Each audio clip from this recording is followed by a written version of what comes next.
Well, we could begin by bowing in.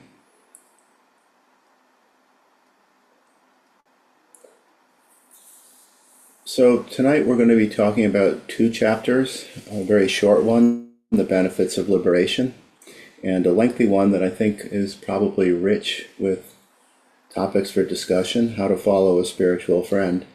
So I'm going to begin by talking about the third chapter and the beginning of the Benefits of Liberation chapter, and then the beginning of the chapter on how to follow a spiritual friend. I also wanted to share some material from a teaching on devotion by Khandro Rinpoche, because I think that would be very helpful in regard to the discussion of how to follow a spiritual friend. So, the benefits of liberation. As I say, this chapter is very short. The benefits of liberation. First of all, it says that liberation is to find freedom from the ocean of suffering, from samsara, which is what we read about in all of the previous chapters. And then, having obtained liberation, to attain the level of a Shravaka, which is a Hinayana practitioner, Pratyeka Buddha, which is another type of Hinayana practitioner, or perfect Buddhahood through the Mahayana and Vajrayana teachings. And it's said that what allows us to even begin to do this is that we've made our minds workable through the contemplations on that were presented in the previous chapters, the four reminders that, first of all, the preciousness of finding a free and well-favored human birth, the truth of impermanence, death in particular, the reality of cause and effect, the inevitability of karma, the inescapability of karma, and then all the defects of samsara. And that in contemplating these, we realize that, that there is no real lasting happiness in samsara, that even at its best, it's only temporary, and at the same time, we sow the seeds for future suffering. So with this contemplation, we no longer think of samsara as happiness, or another way to say it is exactly what's said in the morning, in the chant that we do every morning and evening, that renunciation is the foot of meditation, that it's only by letting go of our attachment and preoccupation with all kinds of worldly activities that it's even possible to practice Dharma, that otherwise we're too distracted, too caught up. We get too charged with passion and aggression, hatred, aversion, clinging, miserliness, all of the kleshas. And that it's only by coming to realize that there is no real, true, lasting happiness in samsara that we're able to make our minds workable so that we can actually study and approach the Dharma.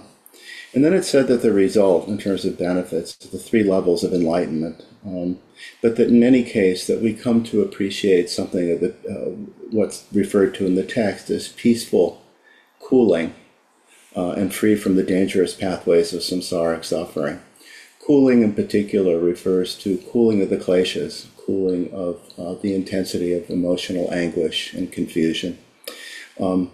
And ultimately, it said that what we should work for is omniscience, that we develop realize our capacity to become fully awakened Buddhas, and with that, be able to benefit sentient beings because our actions become skillful and wise. And it said that any practice, it's again stated that any practice we do should be sealed with the three supreme methods that have been talked about throughout this text. That first, when we begin to practice, that we give rise to bodhicitta as preparation. In other words, that our intention is not simply to practice for our own benefit, although that's fine, but to practice as well with the intention of attaining enlightenment for the benefit of all sentient beings. Remaining free of conceptualization during actual meditation, as we talk about in various ways, is relaxing the mind, letting go of any sense of effort, any sense of goal orientation in practice, which tends to be caught up in ego. And then finally, with the conclusion of practice, dedicating the merit to the benefit of all sentient beings. So those is as much as what's said here about the benefits of liberation. It also says that more will be said in other chapters, so we'll have to wait and see on that. The next chapter is how to follow a spiritual friend. This is I think this is a provocative chapter, parts of it at least. And so I'd like to just share a couple of experiences that I had, again, back when I was first encountered the Dharma, living in Boulder 40 some odd years ago, where different teachers would be visiting, and it was actually very easy to get interviews with these people. And I remember one in particular with actually the 16th Karmapa, where one person asked the question, said that sometimes I become scared of the Guru. I become frightened by what's being asked of me. And the Karmapa's answer was very simple. Learn to fear samsara instead. Learn to fear samsara instead. Come to realize what's really at stake. And that's really the point that's being made in all of the early chapters. That's really the point of contemplating the four reminders, is to come to understand really what we're dealing with, where we are, what we're up against. So then the Patrul Rinpoche talks about the need for a spiritual teacher. And again, his statements are pretty blunt and direct.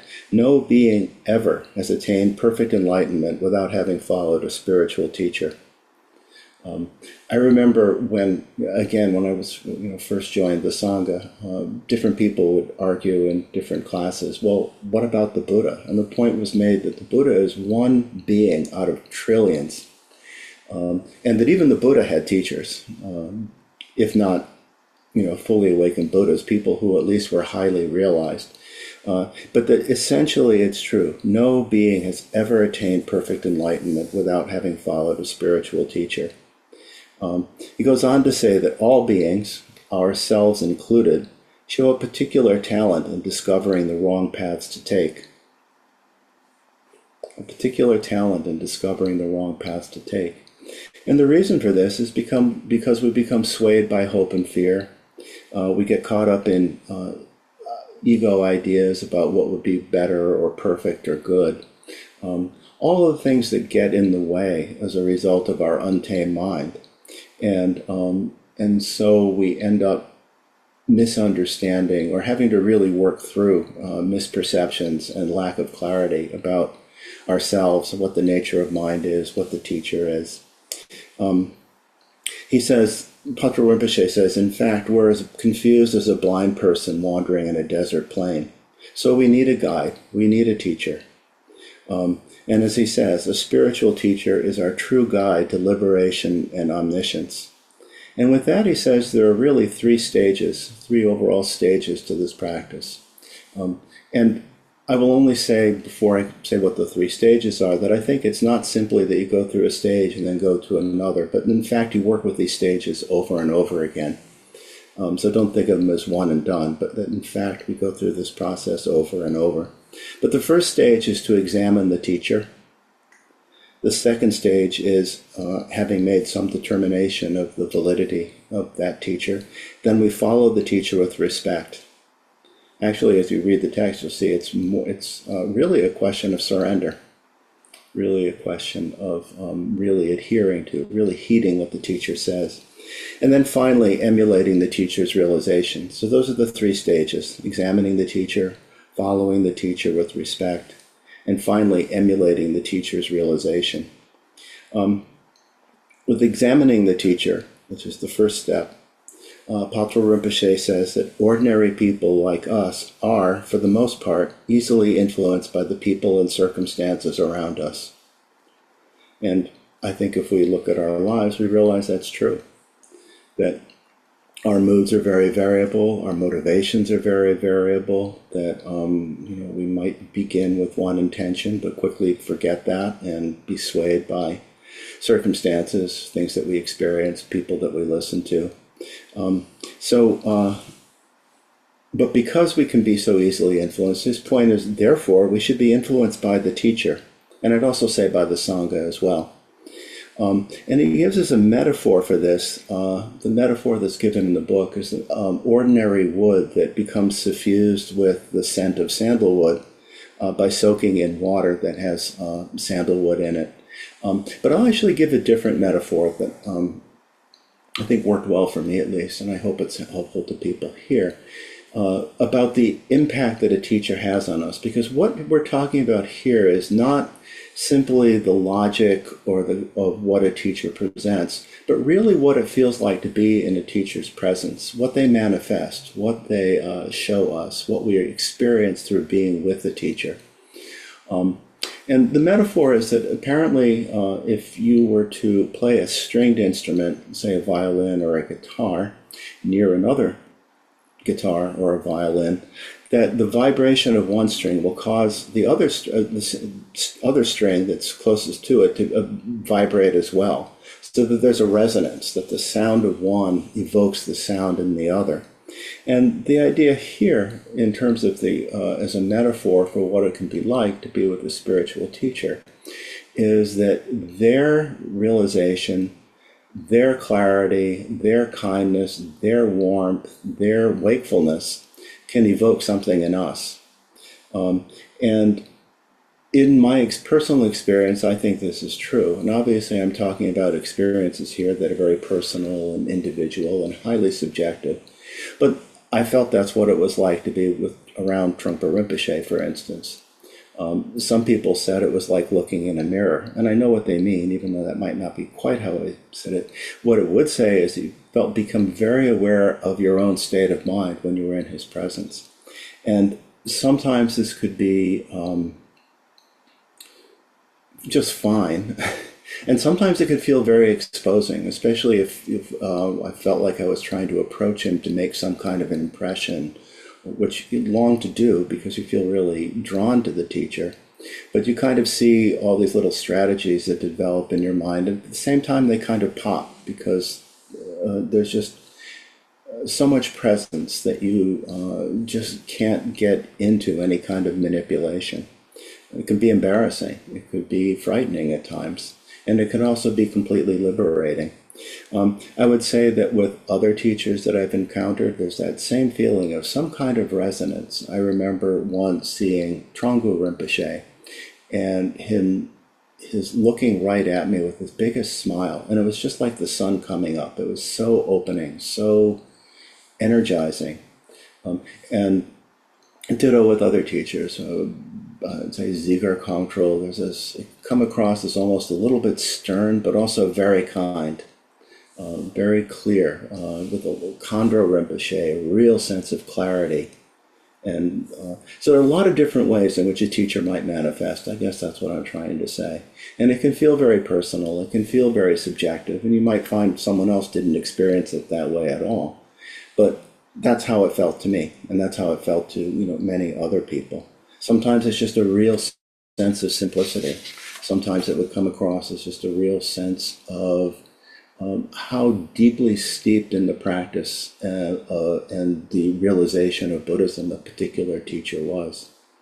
Anyway, to get back to the text, Patrul Rinpoche notes that it can be difficult to find a teacher, and he goes into some of the things that we might consider in examining a teacher, that they should follow the vows, Hinayana, Mahayana, and Samaya vows, that they should be learned, they should have realization, that they should show compassion, and that most importantly, that they have bodhicitta, they experience bodhicitta, that they're steeped in learning and great compassion.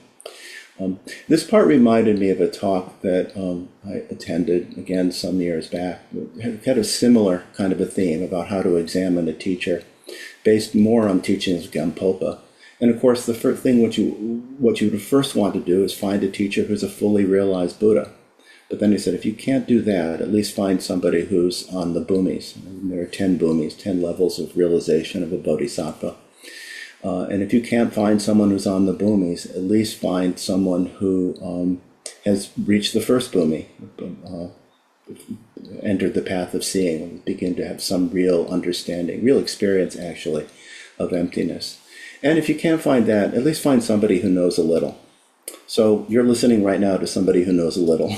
I don't want to pretend that I'm anything more than that. And even that, again, I remember Trungpa Rinpoche beginning a talk once where he said he only knows a little, and the humility is real. But if he only knows a little, then I know very, very little. That's all I'll say about that. There's some instruction in this text about teachers to avoid, and I think the verse on page 141 kind of sums it up. But the essential idea is teachers who don't have realization, or for whom some kind of ego involvement in terms of maintaining status or deriving profit, that's really the motivation for teaching. And in the verse, in the text, it kind of summarizes what to avoid in a teacher is, like Brahmins, some defend their social caste, which again is talking about some kind of status, or in pools of fear for their five survival, bathe themselves in bogus study and reflection. Such guides are like a millstone made of wood. Now, a millstone's supposed to crush grain. A millstone made of wood will just shatter and splinter. So it not only won't crush the grain, it'll actually make the grain inedible, unless you can digest splinters. Some, although no different from ordinary folk, are unthinkingly sustained by people's idiot faith. So here we're talking about blind faith, and just people seeing what they need to see or want to see. Puffed up by profit, offerings, and honors, such friends as these are like the well-bound frog. They have no sense of greater view, essentially. Some have little learning and neglect their samayas and vows. Their mentality is low, their conduct high above the earth. They have broken the lifeline of love and compassion. Mad guides like this can only spread more evil. Especially to follow those no better than yourself, who have no bodhicitta, attracted only by their fame, would be a huge mistake. And with such frauds as these, as your blind guides, you wander deeper into darkness. So again, it's important to examine the teacher. That a teacher unexamined is like drinking poison, it's said in this text. And the reason for this is basically we're placing our trust in the spiritual teacher for all our future lives. It is this person who'll tell us what to do and what not to do. So what we want to avoid is a situation of blind leading the blind, essentially. And then, once we have examined, and we do find a teacher that meets, especially a teacher who, again, is fully realized, then we consider that teacher to be the Buddha in person, and who's not like an ordinary person, whose wisdom mind is that of a Buddha. Because each of his acts, or her acts, is simply the activity of a realized being attuned to the nature of those he has to benefit. And with that, if we can find such a teacher, and again, there's a verse on page 142 that elaborates on this further, we have tremendous good fortune. And there's just a whole half a page of metaphors that such a teacher is like a ship, like a navigator, like a downpour of nectar, illumines like the sun and moon, is like the wish-granting gem, and so on. So that is how we should examine a teacher. As I said, I wanted to share, and I'll try to be as brief as I can, some teaching from Khandro Rinpoche about devotion, because I think it parallels exactly what's being talked about here. And again, if you remember the three stages, first examining the teacher, then following the teacher with respect, and finally emulating the teacher's realization, I think you'll see that she's really saying exactly the same thing. So she began by asking, what is devotion? And says there are many who have questions about devotion and what devotion might take away from them. Devotion is not something that comes easily.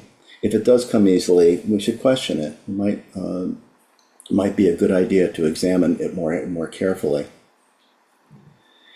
There are words in Tibetan that are used to speak about devotion: tepa, ishe, and mogu. Tepa is generally translated variously as trust or confidence, faith, and devotion. So this corresponds to the examining phase in particular, by the way. Tepa carries an emphasis of it being a constructive and pure emotion that clearly perceives the qualities of the object it beholds. There's a real emphasis on understanding that this is a pure and constructive emotion that clearly perceives the object that it beholds. This is, again, tepa, in terms of some recognition of the qualities of the teacher. It entails seeing the qualities of the guru. Then, through the teachings of the guru allows the student to see those same qualities as inherent within themselves, or inherent within ourselves. So seeing the guru's qualities and then seeing these same qualities in oneself. The student depends on the guru to recognize and be introduced to these qualities. So clearly seeing the qualities of the guru and then seeing them as inherent in oneself is the essential quality of guru yoga. And this is the beginning of Tepa, beginning to merge in some way with the guru. This simple recognition itself is Tepa, confidence or faith.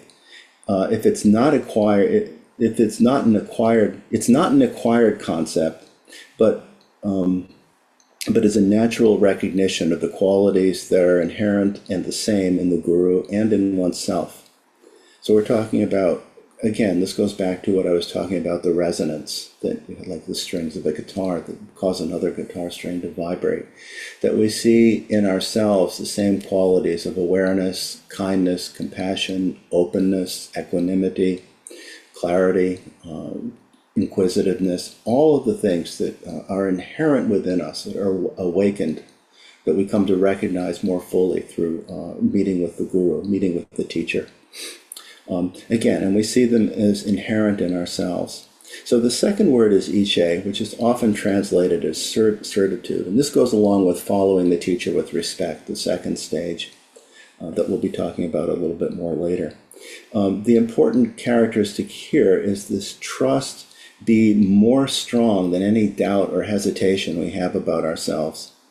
And that the way in which we develop this kind of certitude, this kind of confidence in these qualities that we come to recognize is through the practice and instruction of the guru. And this is why it's so important as the second stage to follow the teacher with respect, which is the second stage that Patrul Rinpoche talks about.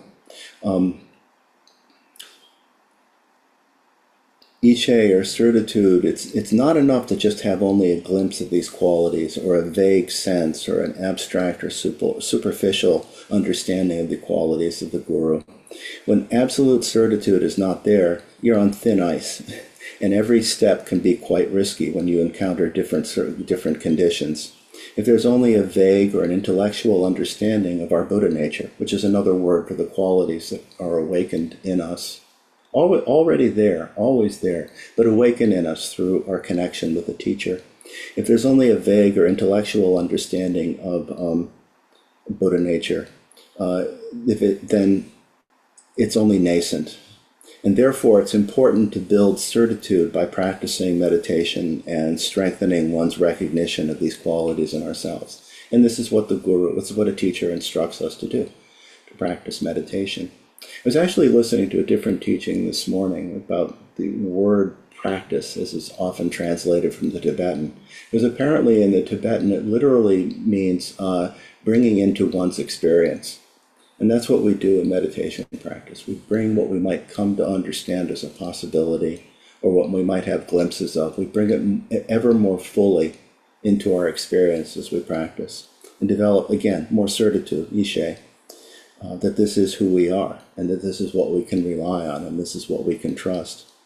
Khandro Rinpoche makes the point that our habitual mind will always resist letting go of its stronghold.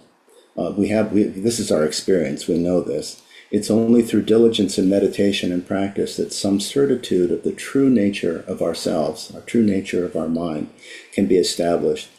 So, Tepa emphasizes seeing the qualities of the guru. The second word, Iche, is nurturing those qualities, cultivating those qualities, and therefore gaining certitude or confidence in who we really are. Mogu is the third word for devotion. In fact, it's the word that most commonly is used for devotion. And Mogu, M-O-G-U, means to admire or long for. It's a real love affair, you could say. It's also translated as humble respect. And this longing and admiring, or this humble respect, this is a fruitional kind of state. So this is the third. This is more emulating the teacher's realization. When we truly practice meditation, at some point it becomes impossible not to be struck by the brilliance of the inherent true nature of mind, the inherent true nature of awareness, of wakeful mind. And to have gratitude to the guru, to the teacher, for pointing this out, for pointing out our inherent nature. When we're struck by the brilliance of this recognition, there's a natural longing and admiration that develops. And with this, we have, and along with the confidence and certitude of the supreme qualities of the Guru, we come to see that the qualities that we initially saw in the Guru and in the Guru's teachings, in the Dharma, that they actually are inherent in us. And we develop increasing confidence. We develop what we sometimes talk about as a real switch of allegiance in how we see ourselves, how we are, what we realize we're capable of.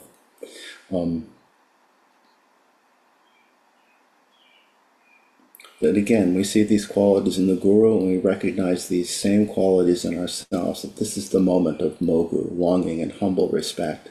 It's in that moment that one can dispel doubt and hesitation.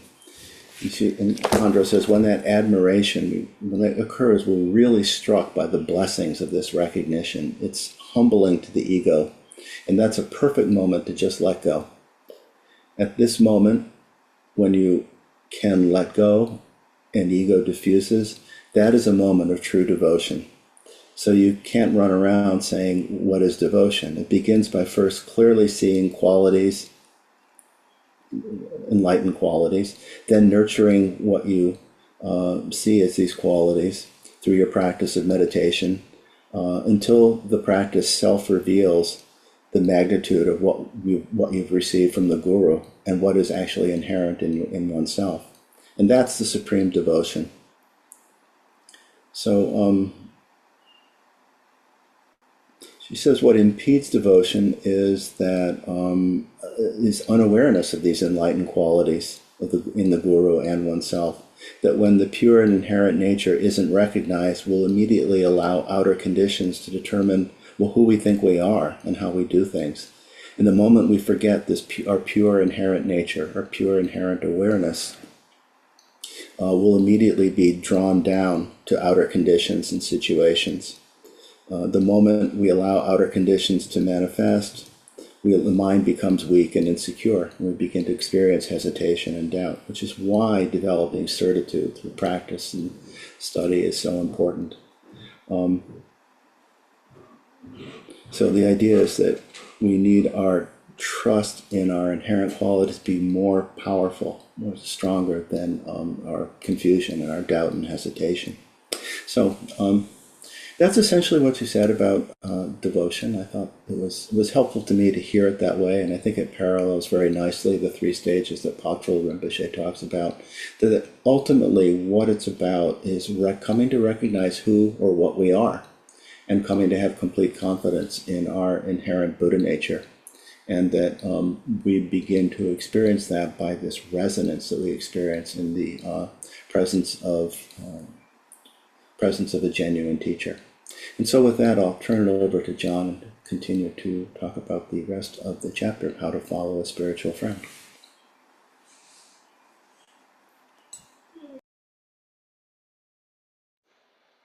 Thank you, Michael.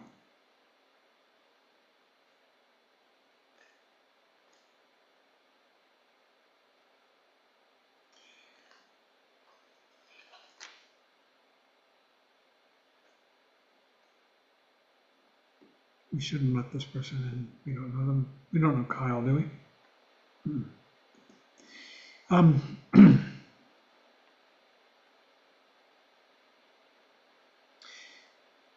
Following up on what Michael said,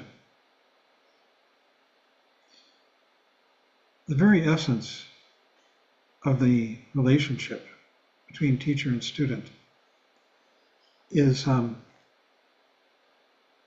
communicated in a very personal way from the teacher to the student and vice versa.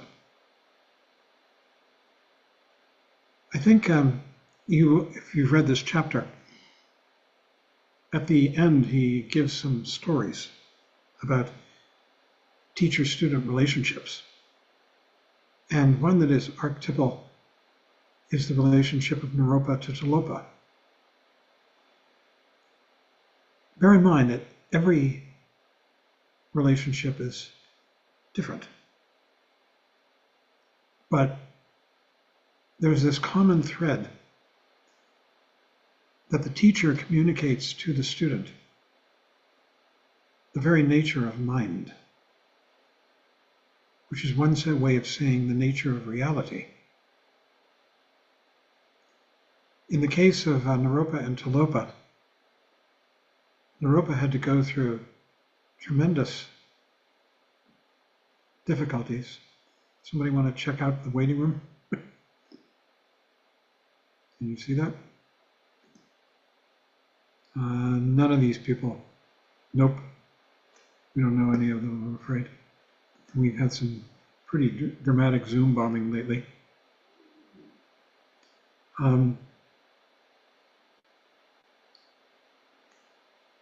In the case of Naropa and Tilopa, Naropa was a great scholar, very prominent Buddhist. And at the greatest of all there were universities. We're getting a lot tonight. There were 3 main universities, and at the biggest one, Nalanda, Naropa was one of the 4 most important people. He was one of the heads of one of the gates, north, south, east, and west. And he was shocked one day when an ugly hag appeared to him, and it was actually Vajrayogini, the symbol of prajna. But she was in her aspect as an ugly hag, bearing the 37 ugly marks. And she asked him if he knew the meaning of this, or the sense, or just the words of what he was studying and reading. He said, well, I know the words. And she was very happy. And then to please her more, he said, and I know what they mean too.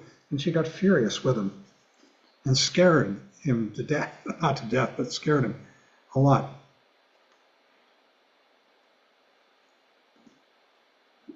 We're getting a lot of people who we've never heard of. Don't let anybody in, I think. And she told him, you need to find a teacher. My brother, who wasn't really her brother, but sort of spiritual brother, Tilopa, great Siddha. And Naropa went through tremendous trials. You can read the whole story. It's in this reading for today. It's a terrific story. And at the end, after like a dozen years of following and serving and undergoing tremendous suffering at the hands of this guy Tilopa,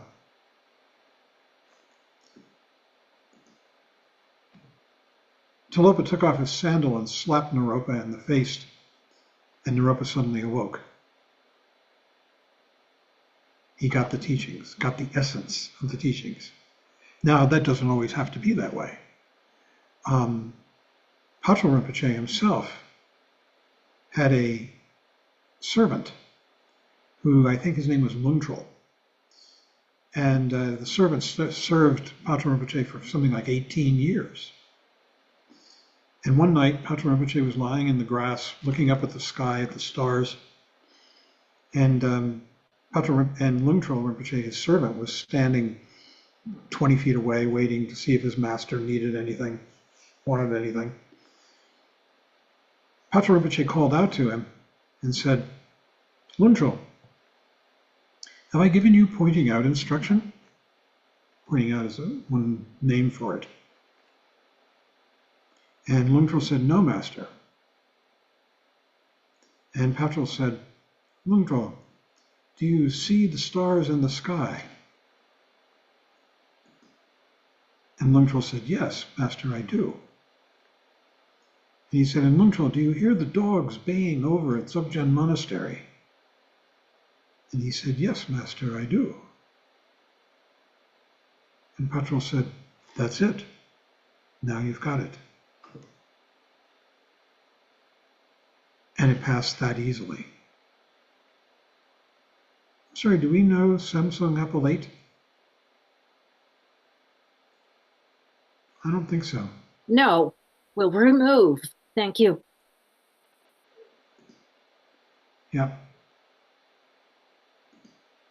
Okay. Please don't let people in at this point. We've been Zoom bombed kind of badly the other day, and it looks like we're getting it again. So pointing out can happen in many ways. And pointing out is a name, it's a term. Trungpa Rinpoche told people not to use that term in his lifetime, but now it's being bandied about, and it's pretty open. And in fact, it's printed in the third volume of the Profound Treasury of the Ocean of Dharma. But it's really the essence of the way a student and a teacher relate. And it can happen in many, many, many ways. The two that I've just described are very particular, but there are lots of ways. But it's always the teacher showing the student something that they couldn't see about the nature of their own mind and understanding and their relationship with the world.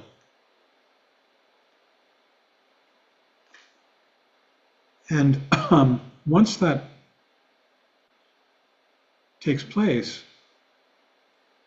the student is then set on a path that is different than it was before. Because their job from then on is to recreate or to actually deepen and make more profound that understanding that the teacher communicated. There's a magical quality to it. And Trungpa Rinpoche was a master at it. So to pick up where Michael ended, following the teacher, you begin to get some feeling as you've researched this teacher. You might have had a pointing out, but that's it's not necessarily going to happen fast, although it can. No telling. But you've researched this teacher and you've developed a certain confidence in their genuineness and in the genuineness of what they're communicating. That its depth, its meaningfulness, that it can transfigure and transform your life in ways that are real, genuine, undeniable. Without that, it begins to become a fiction. So in following the teacher, when you begin to develop this kind of a relationship, he says you should think of yourself as someone who is sick in the care of a skilled physician. Pointing out is like a cure. It's not an instant cure, but it's like getting some very powerful medicine.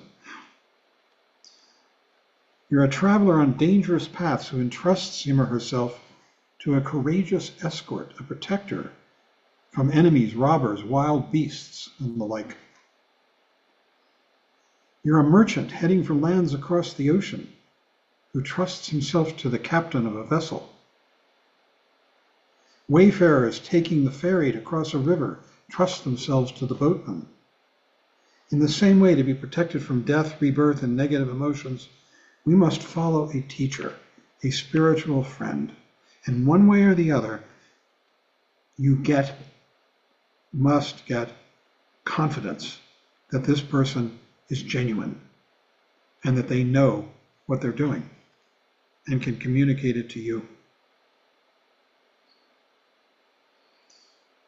It says, a courageous disciple are armored with the determination never to displease his teacher, even at the cost of his life.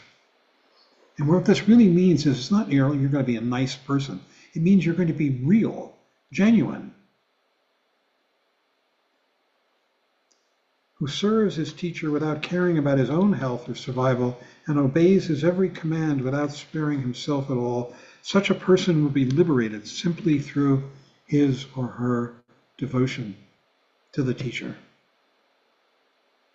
And the most important aspect of this is the openness of mind on the part of the student, that the student shares the mind of the teacher, is ready to be there with the teacher, no matter what. He says to follow the teacher, you should have so much confidence in him that you receive him as a real Buddha. And basically that means that you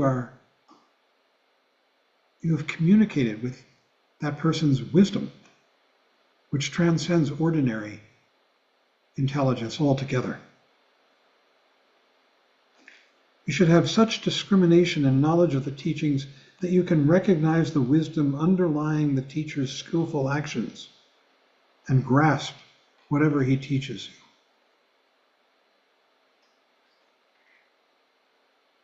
You should feel immense loving compassion for all those who are suffering with no one to protect them. The teacher is the very embodiment of both wisdom and compassion, completely open.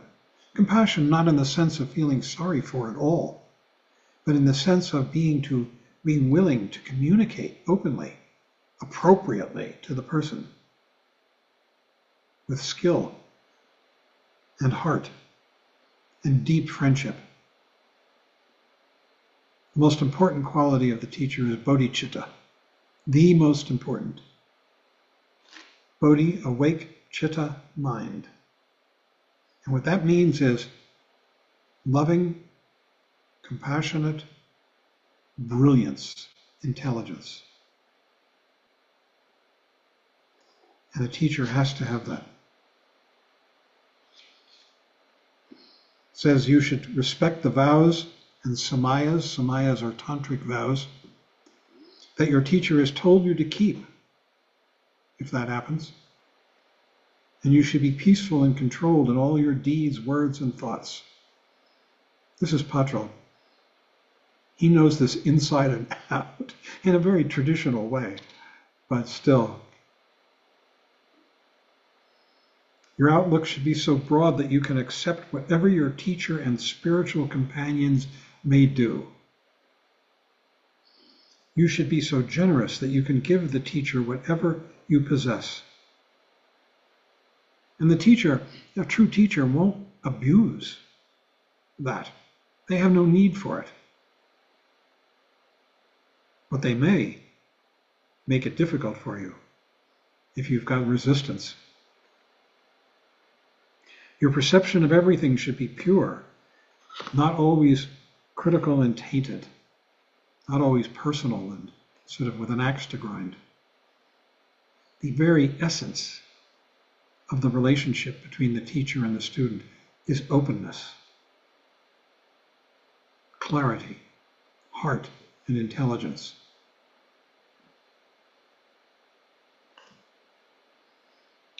So, there are 3 ways to please the teacher and serve him or her. Michael was quoting Khandro Rinpoche, female. And I've been talking about Trungpa Rinpoche, male. The best way is known as the offering of practice and consists of putting whatever the teacher gives you into practice with determination, disregarding all hardship. That is the number 1 gift. That when the teacher shows you basically the enlightened state of mind, the sane state of mind, the true state of mind, you begin to practice that. That becomes your practice, your meditation practice. This middling way is known as service with the body and speech. It involves serving the teacher and doing whatever is needed, physically, verbally, or mentally. You see, we're moving down now in order of importance. And the lowest way is with material offerings, food, money, and so forth.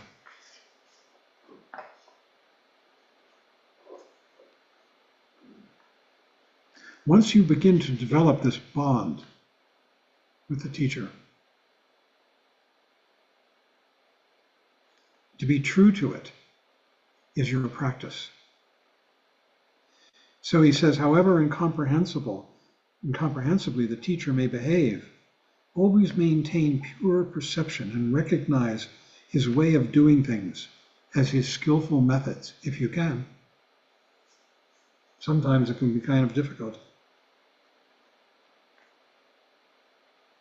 So there are all these stories that he tells about Naropa and Talopa, which I just sort of summarized, and also Saraha, who lived as an arrowsmith, Savaripa as a hunter, and most of the other mighty siddhas of India, too. Some of them, many of them, adopted lowly lifestyles, often the lifestyle of outcasts. So it's important not to take your teacher's actions in the wrong way. And you have to train yourself to only have pure perception. Pure perception, what does that mean? That means to be able to see as it actually is, openly, clearly, without sentiment, without wantingness, without manipulation. Complete openness to the teacher.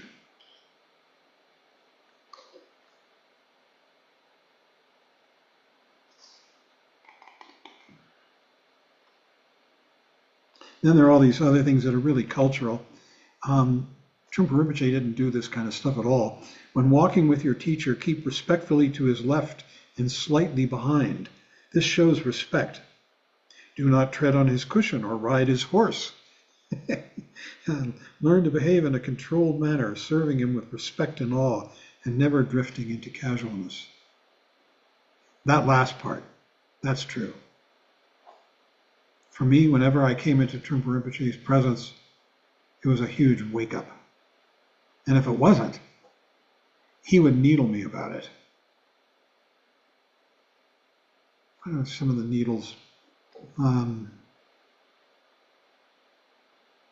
He needled me for being honest. He used to call me Honest John. Yeah.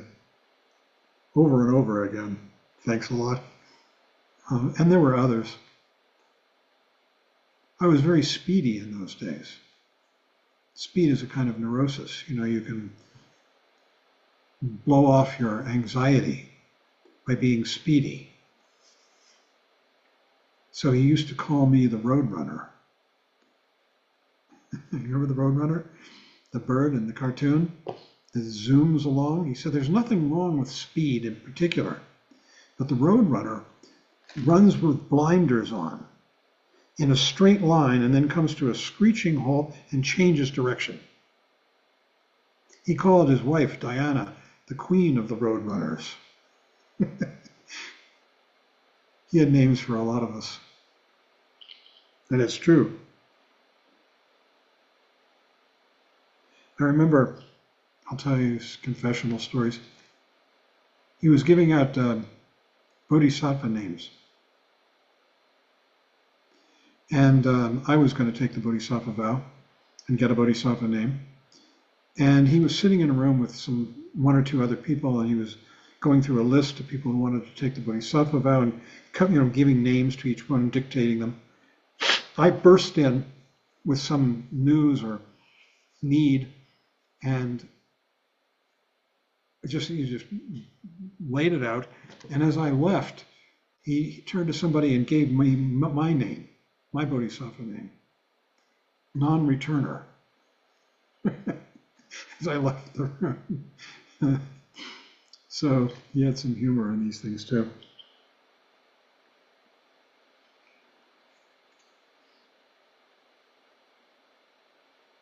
He says, do not treat as friends those who criticize or hate your teacher.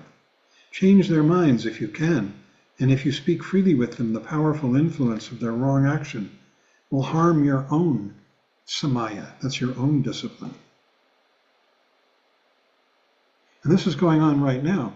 There are lots of people at Naropa I've heard who are very critical of Trungpa Rinpoche.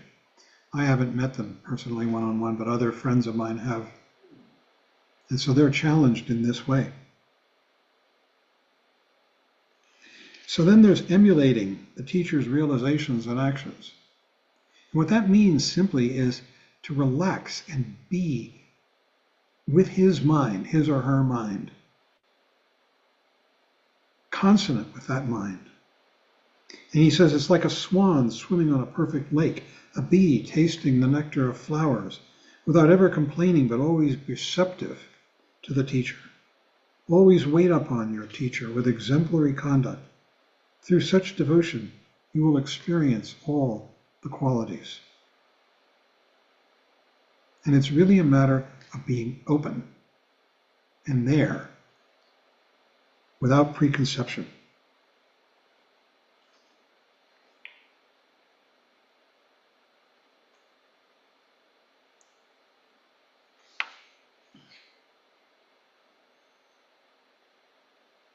Of all the paramount sources of refuge or opportunities for accumulating merit, there is none greater than the teacher. Especially while the teacher is giving an empowerment or teaching, the compassion and blessings of all the Buddhas and Bodhisattvas of the 10 directions pour into his sacred person, and he becomes indivisibly one with all the Buddhas.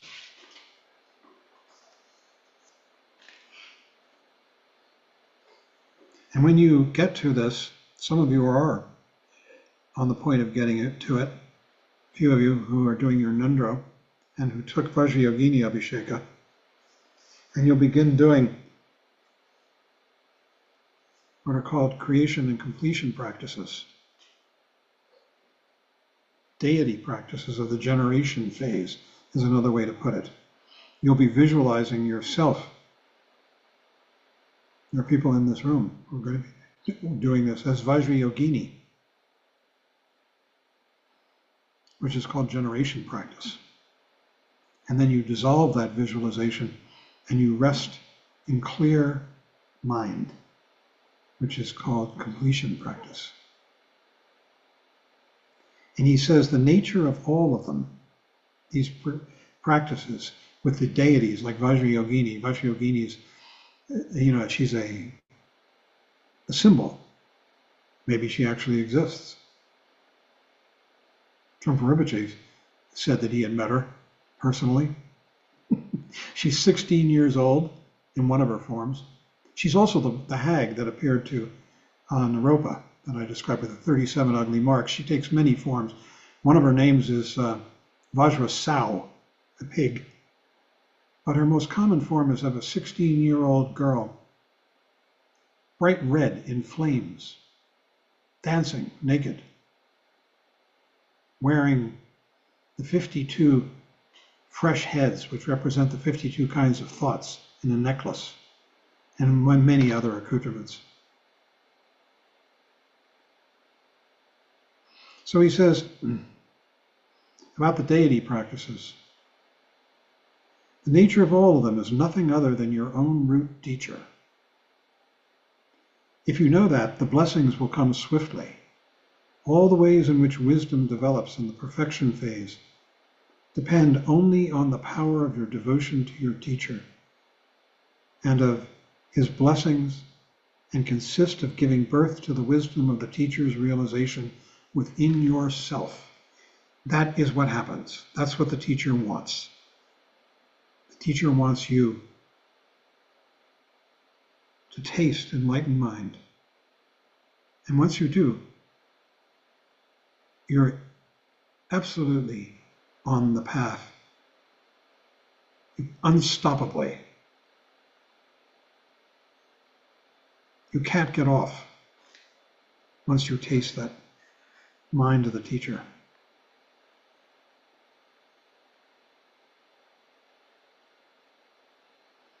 So he says, so examining a teacher could be condensed into just one question.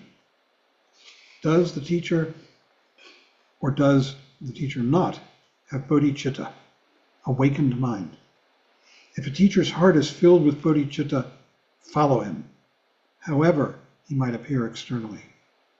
If he lacks bodhicitta, do not follow him, which is kind of hard to determine. And then, this is very interesting. I never really thought about this, but I'm beginning to now. The greatest of all teachers is the one with whom we are linked from former lives. With him, examination is superfluous. Simply to meet him, simply to hear his voice, Even just his name can transform everything in an instant and stir such faith that every hair on our bodies stands on end.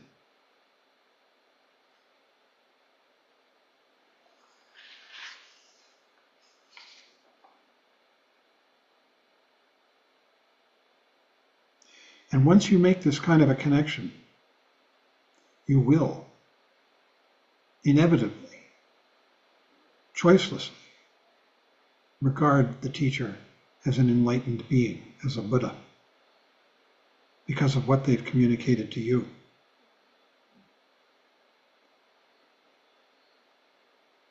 The teacher whom you have met by the power of your past actions and whose kindness you have received is the most important of all.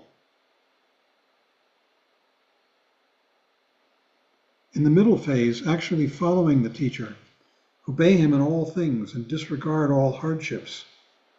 Pray to the teacher with faith and devotion.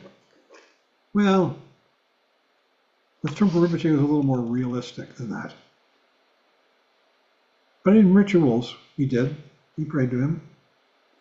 Ask his advice on whatever you may be doing. Plenty of that.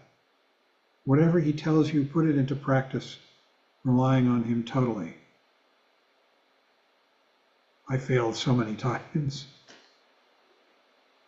The final phase, emulating the teacher's realization and actions, consists in carefully examining the way he, she behaves and doing exactly as he does. The disciple should make sure that he or she acquires qualities identical with, or at least very close to, whatever qualities the teacher has. So in the beginning, examine the teacher. In the middle, skillfully follow the teacher. In the end, skillfully emulate the teacher's realization and action. A disciple who does this on the authentic path will proceed. So all the Panditas, Siddhas, and Vidyadharas of the past in both India and Tibet followed a spiritual friend who was an authentic teacher, and by doing whatever he said, achieved realization inseparable from the teacher's own. And that is essential to understand, that when you receive this kind of teaching from a teacher, pointing out the nature of your mind, your understanding is the same as the teacher's. There is no superiority or inferiority. It's open communication.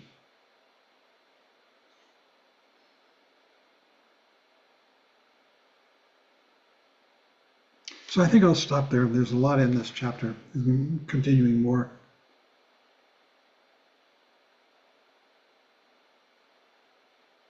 But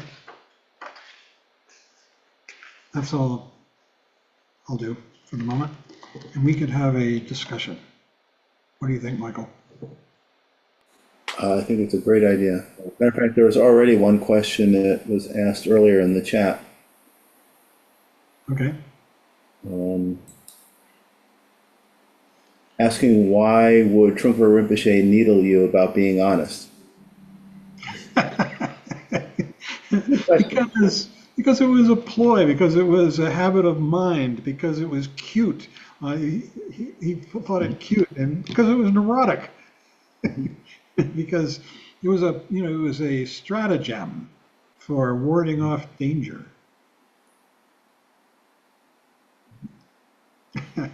Honest John. Yeah.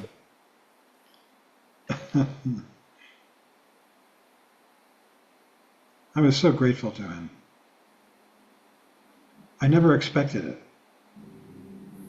You see, I was looking for a spiritual teacher, and I tried everything: psychology, psychoanalysis, Zen, Hindu teachers, you name it. And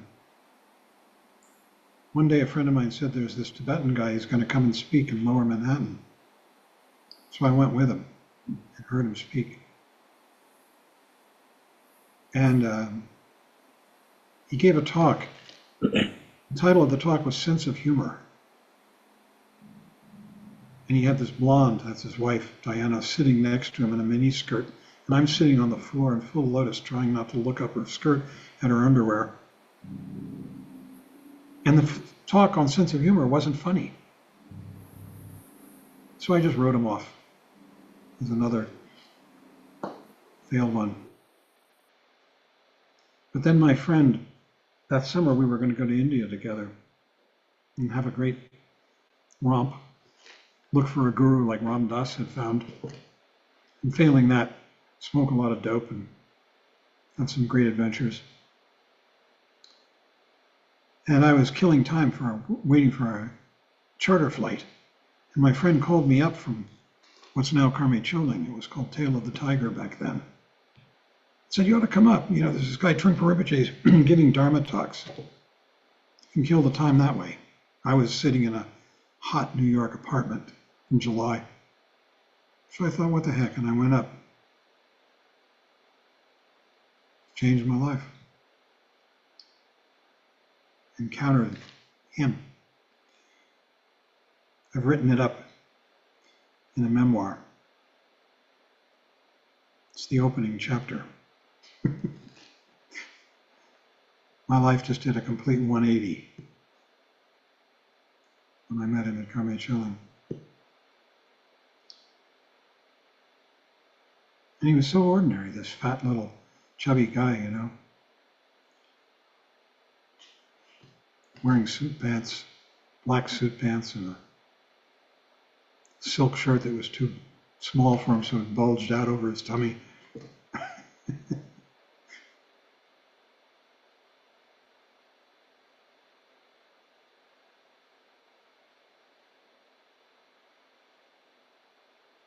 He was magical, his ability to communicate the essence of the Dharma, and that can be done.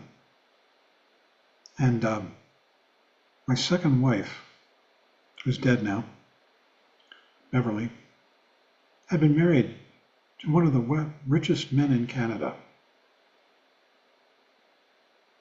And then she came and lived here, took no alimony from him. I don't know how she made it. But she became Trungpa Rinpoche's secretary. And she used to call, and she traveled with him a lot in Europe. And she used to call him Mr. Magic. It came out of him like perspiration from pores, this communication of mind. And there are big teachers like that, although I think he was a one-off.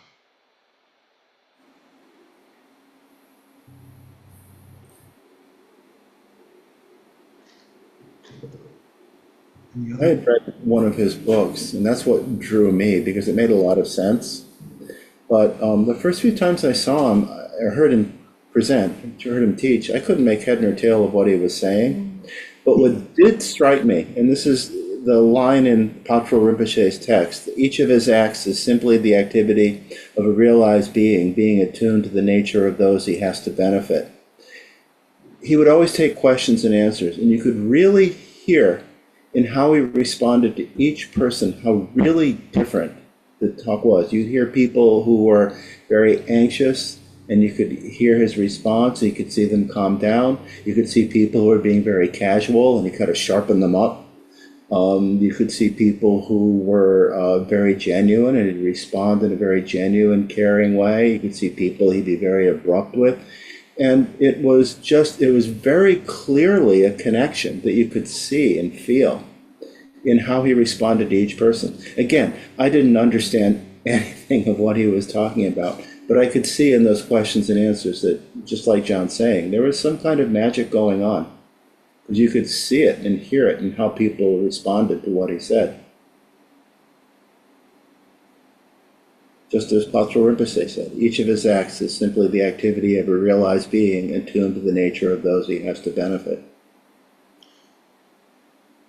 I think the bottom line for each of us is to meet a teacher. Now, what Trungpa Rinpoche said, people would ask him, how do you select a teacher? And he said, open communication.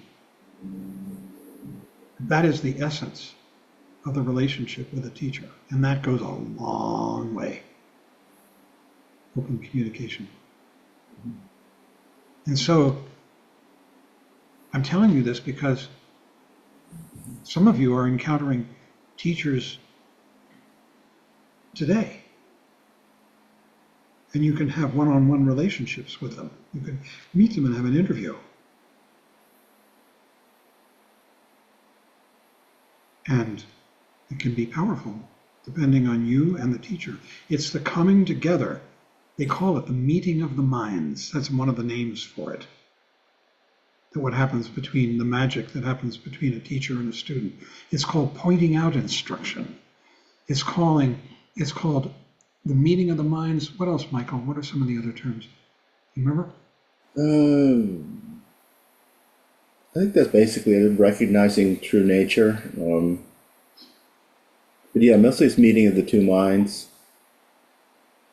And when that happens, the teacher is no longer the superior. It's a conversation now between two people who are completely open when that actually happens.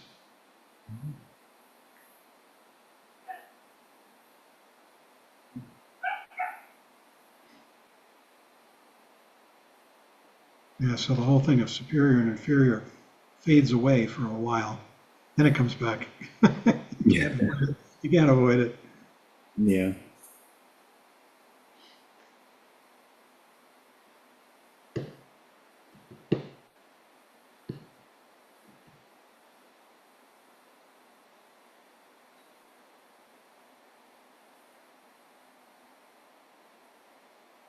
Anybody else?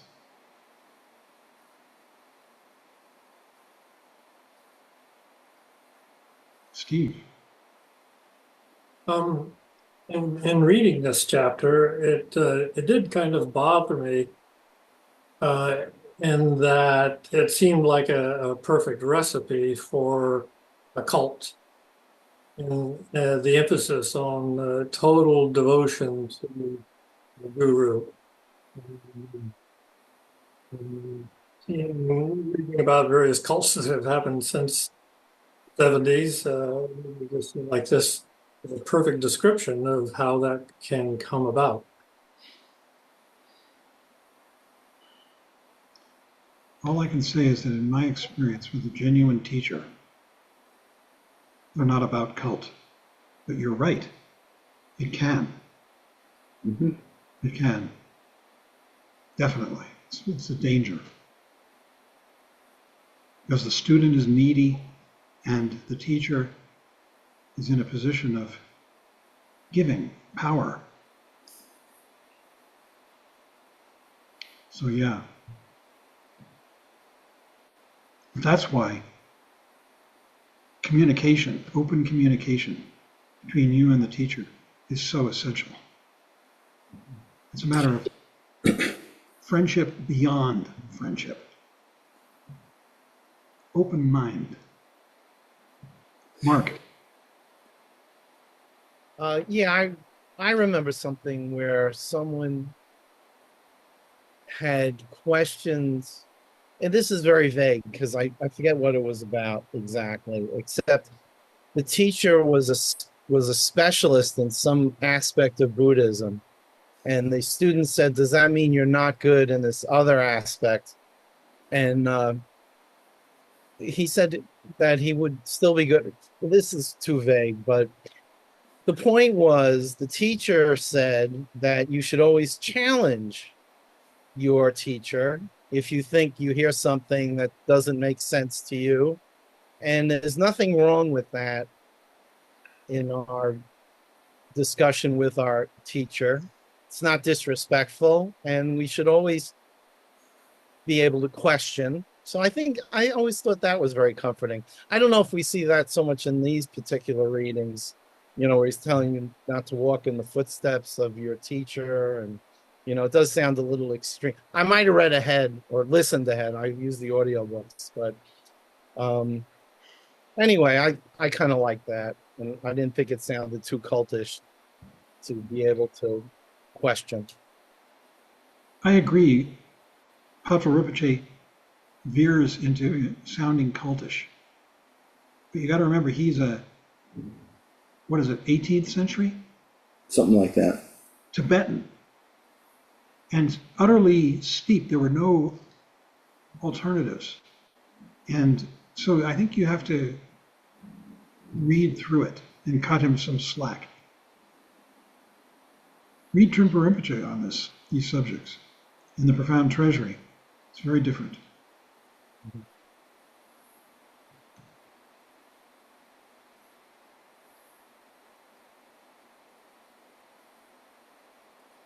Thank you. Sorry. Yeah, thank you for bringing it up. It's an important question. They're very, Somewhere I think there's an analogy that Trungpa Rinpoche gave to the guru being like a fire. You get too close, you can get burned. If you're too far away, you can get cold. I can't remember exactly where it is, but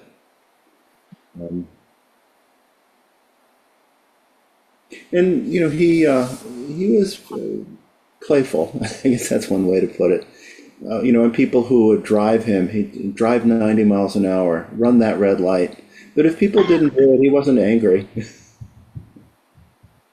It didn't, you know, it was just getting people out of being complacent, I guess you could say, what it seemed to be. At least that's how people I knew took it, that it wasn't, you know, a demand, and if you don't do this, you're punished. It was more just wake up. Don't go into, you know, robot mode.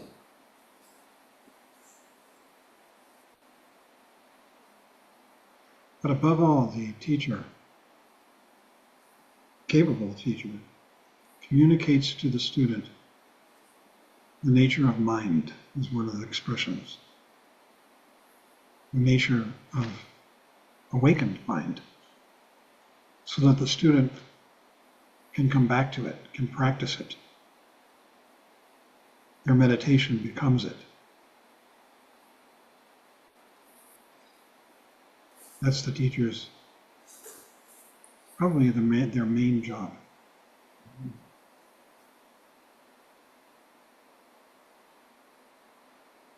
Shinyi.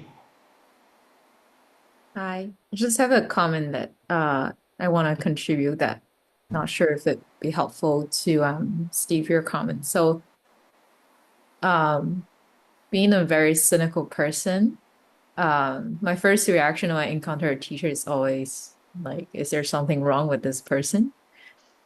And I guess that's the way I approach it, which is kind of like the opposite of blind faith approach. In any case, that's not a point I'm gonna make. The point I was trying to make is that I think it's important to recognize, and I think Patrul made it clear in his book as well, that there's a real need to examine a teacher very carefully, especially in Vajrayana, before you commit to a Vajrayana teacher-student relationship, because from my understanding in the Vajrayana path, you are relying on the teacher so much that the teacher is the path. So before you make that commitment, there's even a saying that you should take up to 12 years to examine a teacher, ideally be in person to see what a teacher is saying, what the teacher is doing, what their students are like, etc., before you actually make a commitment. And sometimes that is by taking empowerment or like a samaya vow. So I think that's important to keep in mind, because the teaching and the Buddha actually encourage you to take a very critical approach and to kind of use guidance as well as your own judgment to see if that teacher is reliable before you consciously make the decision that this is my teacher, this is the person I'm going to follow from this point onward, that whatever teacher does, I'm going to maintain pure perception. So that's something I want to comment on. Thank you. Trungpa Rinpoche said, and it was a slogan that we repeated often, cynics make the best Buddhists. Remember that, Michael? Mm-hmm. And then eventually, though, he said, you have to get, at some point, you have to get beyond cynicism. He said, cynicism becomes a knife which can cut itself.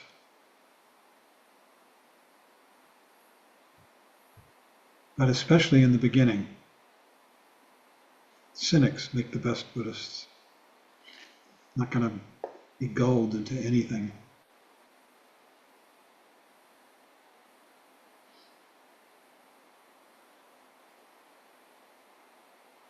You just can't make it a profession, that cynicism, or a way of being, protecting yourself.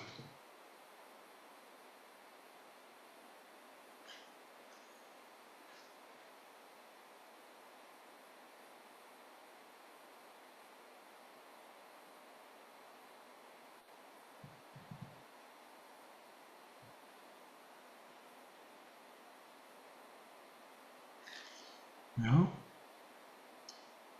if there are no more questions, maybe your comments, complaints. Judith. Oh, Judith.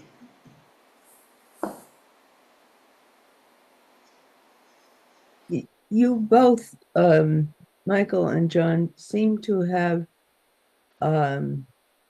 spent some time with Khandra Rinpoche and Zigor Khantrul.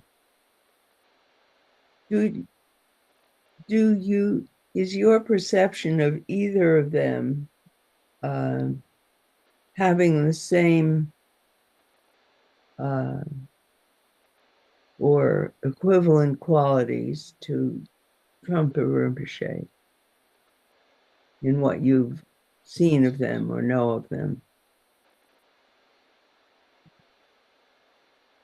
Trungpa Rinpoche was really unique, but both Khandro Rinpoche, Zigar Kongtrul Rinpoche, they're both excellent teachers. I would encourage people to attend teachings. Ponlop Rinpoche is a Sukni Rinpoche, Ujin Chowang Rinpoche. There are a number of living teachers that one might encounter and see how it feels. It's a very personal relationship. And, you can, even if it doesn't feel like this is the person who I would follow in the way that Patrul Rinpoche says, you could still really benefit a great deal from these people's teachings. Thanks. Well, I'll second that. I like all those teachers that Michael just mentioned. Yeah, I think Pema speaks of having relationships with them. Yeah, Zigar Kongtrul is Pema Chodron's teacher, one of Pema Chodron's living teacher right now. Zigar Kongtrul is. Zigar Kongtrul, yeah. But these are all terrific teachers. He's very clear, and there's definitely an awake quality, no question about it. Ditto with Khandro Rinpoche. Well, not Rinpoche. Yeah, Sokni Rinpoche. He's great. Or Chuki Nima is another one, if he ever comes around I again. don't know him, Chuki Nima. Which one? Chuki Nima Rinpoche. He was Sukni Rinpoche's brother, actually. Yeah. Yeah, there are three of them. Mingyur, too. Yeah, there's another, yeah. But at the same time, very different style, very different presentation, feeling. Yeah, and again, it depends on how you connect. That's the critical thing. It is. Can you put in the chat the teacher for Pema Chodron you just mentioned? Zigor Khantrul? I need to see it spelled out. Let's see if I can get this to work. Oh, wait.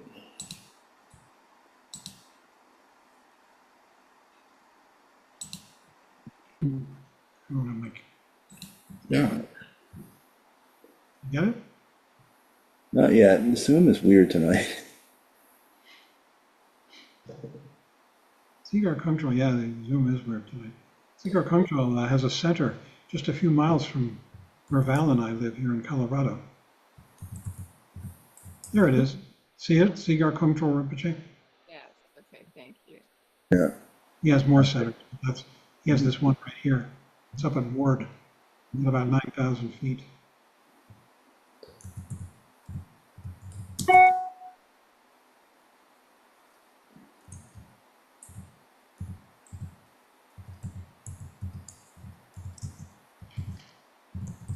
Okay.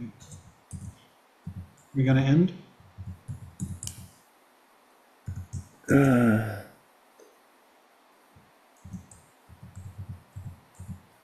Thank you.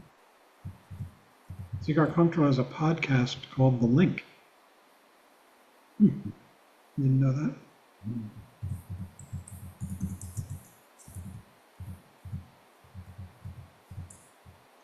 Okay. I'm putting a bunch of names in the chat, but there are even more, but these are all excellent teachers. Anyway. And again, even if they're not a teacher you particularly follow, I could say I've benefited from attending teachings with every one of these people.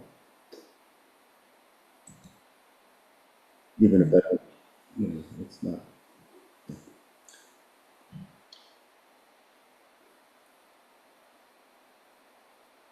So, shall we close with the closing chants? Okay, yeah, let me put them up. Hold on. Okay.